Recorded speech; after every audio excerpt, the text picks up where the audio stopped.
Welcome sa explainer na ito.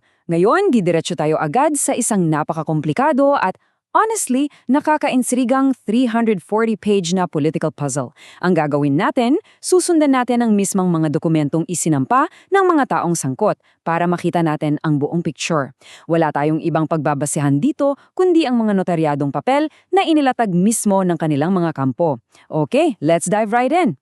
So, simulan natin sa isang napakalinaw na statement mula kay Vice President Sara Duterte tungkol sa Diumanoy bagman na si Ramil Madriaga. Sabi niya sa isang opisyal na pahayag noong April 14, 2026, wala raw siyang personal na relasyon kay Madriaga at never daw siyang nagbigay ng anumang utos dito. Klaro niwa, isang malinis at walang pasikot-sikot na pagtanggi. Tinawag pa nga ito ng legal team niya na pure fiction o gawa-gawa lang. Pero teka, dito nagiging super interesting ang kwento.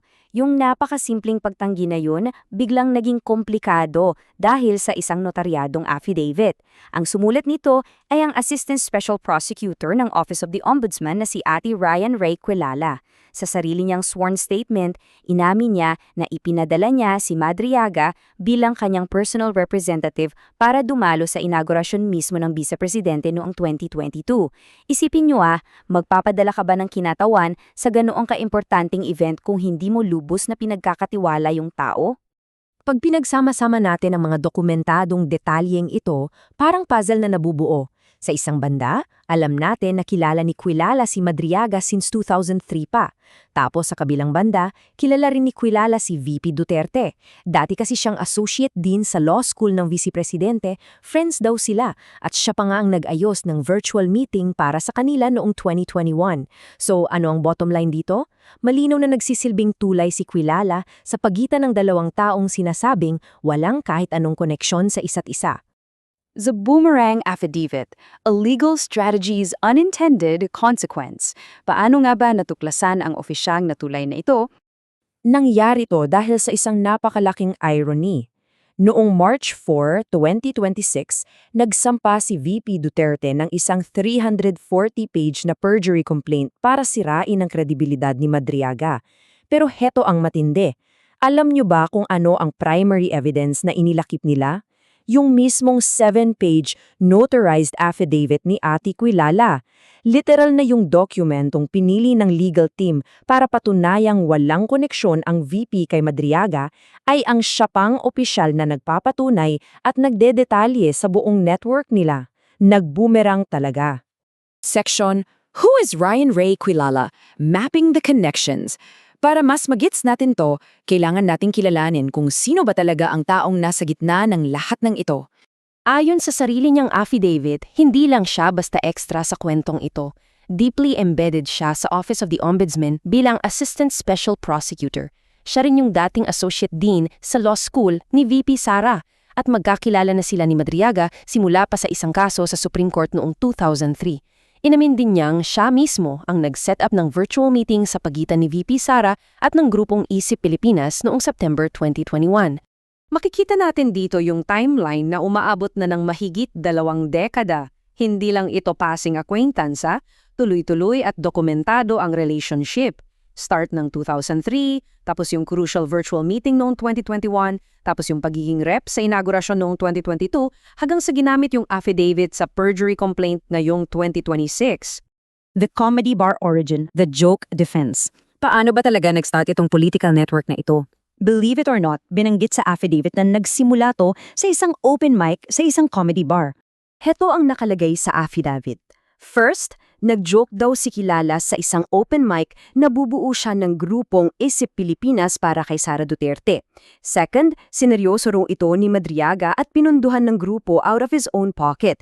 And third, opisyal na binigyan ni Quilala ng permission si Madriaga na gamitin yung pangalang Isip Pilipinas. Ang depensa, biro lang daw nung una. Pero yung biro na yon, nauwi sa isang totoanan at seryosong political support group. At bakit big deal ito? Kasi noong time na ginagawa niya itong biro na ito, empleyado si Quilala ng Office of the Ombudsman. May napakahigpit na rule ang ahensyang yan. Bawal na bawal ang mga empleyado nilang sumali sa kahit anong partisan political activities. No ifs, no buts. Millions and Sir Ram, the physical evidence. Ang documentary trail natin hindi lang natatapos sa mga sworn statements. Lumalabas na may mga alegasyon din ng milyong-milyong cash at solidong video recordings. May isa pang supplemental affidavit na pinasa si Madriaga noong April 2026. Claim niya doon, personal daw siyang naghatid ng 15 million pesos. At saan niya dinala? Diretso raw sa office ni Kilala sa loob mismo ng ombudsman. Wait, there's more. Sinasabi rin niya na nag-iwan siya ng sasakyan na may laman na 80 million pesos sa isang mall parking lot. At alam niyo kung sino raw ang nakita niyang nagdadrive ng sasakyan kalaunan? Ang misis ni Ate Kilala. Ngayon, madalas kasing sabihin ng kampo ng VP na yung mga picture na kasama ang supporters normal lang yan sa public events, which is totally fair, di ba? Normal sa politiko yan. Pero, bakit biglang nag-iiba ang templa ng depensang ito dahil sa isang video at sa phrase na Suram? Kasi sa video, very clear na tinatawag ni VP Sara si Madriaga gamit ang specific at personal na title na Sir Ram. Hindi lang yon, nakunan din siya na personal na nag-aabot ng watawat ng Pilipinas kay Madriaga. Plus, nandyan din yung mga screenshots ng virtual meeting nila no 2021. Kapag personal mo nang tinatawag ang isang tao sa pangalan at may ganitong interactions, ang hirap nang sabihin na total strangers lang kayo sa isang crowd, tama? The show cause order, the institution responds. So paano nag-react ang mga otoridad based sa mismong dokumentong ibinigay ng VP's legal team? Mabilis ang naging action. Pagka-review ng ombudsman sa mga photos, videos at allegations, naglabas agad ang Internal Affairs Board nila ng 48-hour show cause order noong April 15. Inutusan nila si Ate Kilala na formal na magpaliwanag sa loob ng 2 araw. Ibig sabihin, the institution isn't taking this lightly. Seryoso nilang iniimbestigahan ng sarili nilang prosecutor. Dito natin makikita kung paano talaga nag-backfire ang aggressive legal strategy na ito.